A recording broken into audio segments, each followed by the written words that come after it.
Hello दोस्तों, कैसे हैं आप सभी लोग। तो क्लास को कंटिन्यू करते हुए, कल आपकी क्लास भी नहीं हो पाई थी, कोई भी क्लास नहीं ली थी मैंने, ना ट्रिपल पैड की ली थी या ना टेट की ली थी।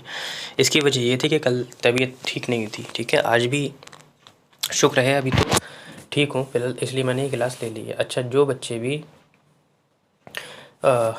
स्टेट के एग्ज़ाम की तैयारी कर रहे हैं तो वो क्लास ये देख सकते हैं, क्योंकि जिस सेक्शन में भी जिस सिलेबस में भी ईवीएस का सेक्शन दिया गया है तो वो क्लास काफ़ी इम्पोर्टेंट है। ठीक है, क्या बोल रहा हूँ मुझे भी नहीं पता, इसलिए ज़्यादा इग्नोर कर देना। ठीक है, क्योंकि थोड़ी तबीयत ठीक नहीं है मेरी। फ़िलहाल क्वेश्चन 16 की ओर कहता है कि एगमार्क का संबंध है किससे है, गुणवत्ता से है, पैकेजिंग से है, या संसाधन से है, या उत्पादन से है। तो ये इसको सीधा सीधा है, सभी को पता होगा, एगमार्क गुणवत्ता से है। ठीक है, ये इम्पॉर्टेंट है कि आर्सेनिक द्वारा जल प्रदूषित सर्वाधिक होता है। कहता है उत्तर प्रदेश में होता है, मध्य प्रदेश में होता है, बिहार में या पश्चिम बंगाल में होता है। ठीक है, तो इससे बनने वाले जितने भी क्वेश्चन हैं वो हम पहले ले लेते हैं। ठीक है, सबसे पहले पूछता है कि यदि जल में क्या मिल जाए, आपका आर्सेनिक मिल जाए, क्या मिल जाए, आर्सेनिक मिल जाए तो कौन सा रोग हो जाता है।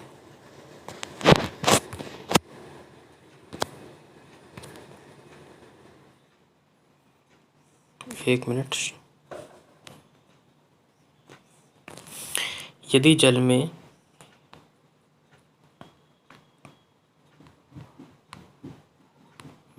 आर्सेन मिल जाए तो कौन सा रोग हो जाता है। तो ब्लैक फूट हो जाता है। कौन सा हो जाता है, ब्लैक फूट। ठीक, या त्वचा कैंसर।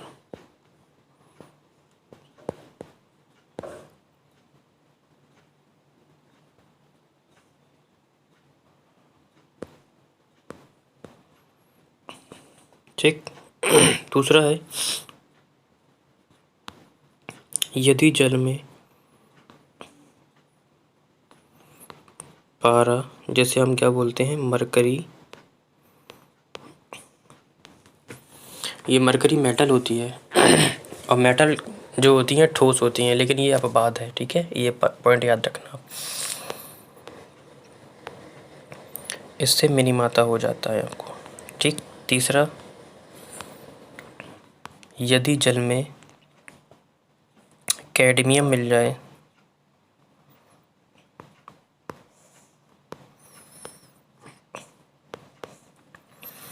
तो इटाई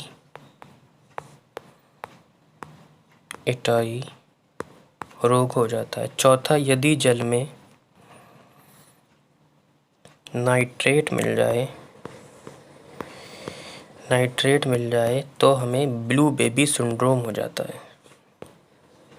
तो रोगी को ब्लू बेबी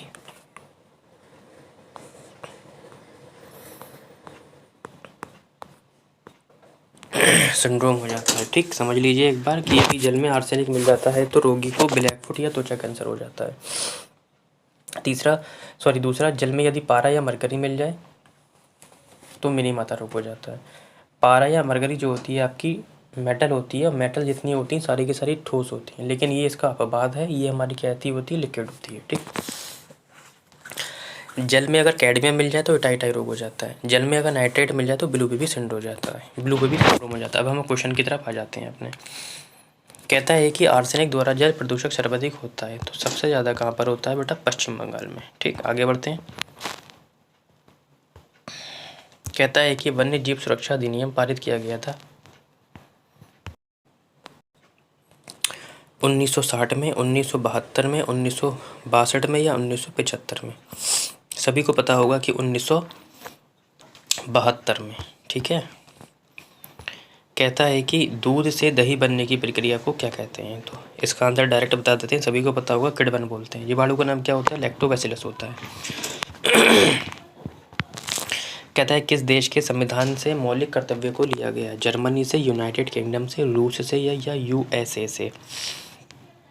तो इसको भी हम डायरेक्ट बता देते हैं, सभी को पता होगा, रूस से। ठीक, कहता है कि ध्रुव तारा कहा जाता है, तो ध्रुव तारा किसको कहा जाता है? उत्तरी तारे को कहा जाता है। कहता है कि भारत में प्रोजेक्ट टाइगर प्रारंभ किया गया था, तो इससे बनने वाले जो क्वेश्चन है वो देख लेते हैं हम लोग, ठीक है।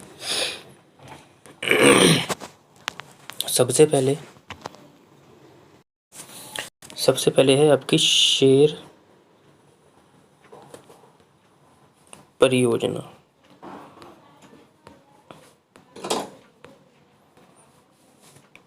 (1972) उसके बाद आ जाता है आपका बाघ परियोजना, ये आ जाता है 1973। उसके बाद आ जाता है घड़ियाल परियोजना,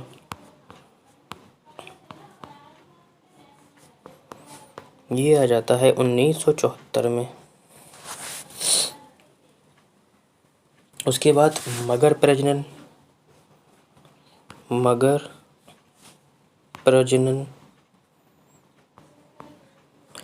या समुद्री कछुआ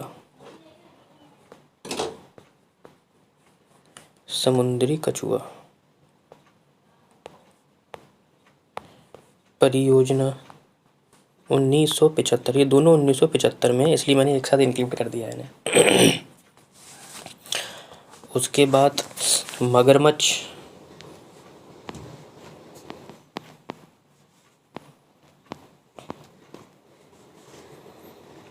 व भूरे हिरण परियोजना 1984। उसके बाद हिमचीता परियोजना,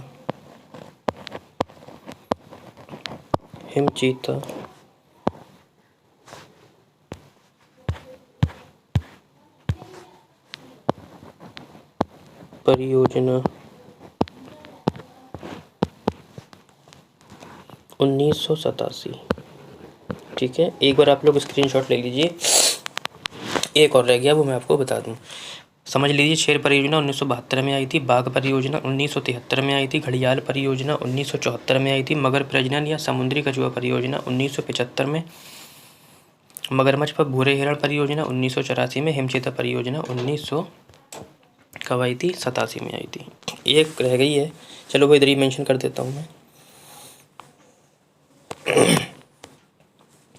एक रह गई है एलिफेंट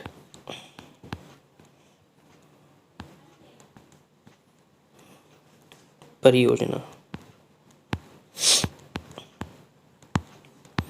तो एलिफेंट परियोजना कब आई? 1992 में, ठीक है। स्क्रीनशॉट ले लीजिए आप लोग।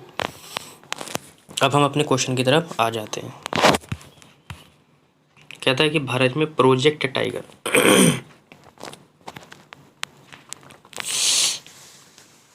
अभी मैंने बताया था आपको बाघ परियोजना, तो या तो बाघ बोल देगा या टाइगर बोल देगा, तो बात एक ही है, ठीक है। आगे बढ़ते हैं।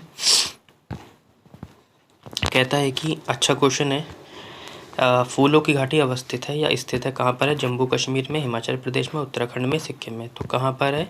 उत्तराखंड में स्थित है। संबंधित कुछ चीज़ें हैं जो हम लोग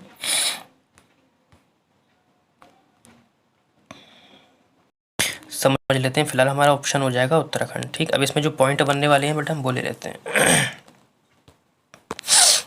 सबसे पहले उत्तराखंड में जो स्थित नंदा देवी चोटी है, नंदा देवी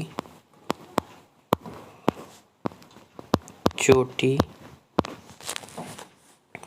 पर क्या है? नंदा देवी राष्ट्रीय उद्यान है, ठीक है। कौन सा राष्ट्रीय उद्यान है? नंदा देवी राष्ट्रीय उद्यान है। यहीं पर ही क्या है? विभिन्न प्रकार की जनजातियां हैं। किसकी? विभिन्न प्रकार की प्रजातियां हैं। किसकी? फूलों की,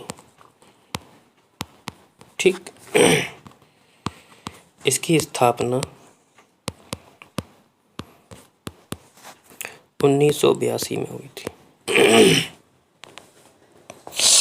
इसलिए इसे फूलों को घाटियों वाला शहर कहा जाता है। ठीक है, आगे बढ़ते हैं।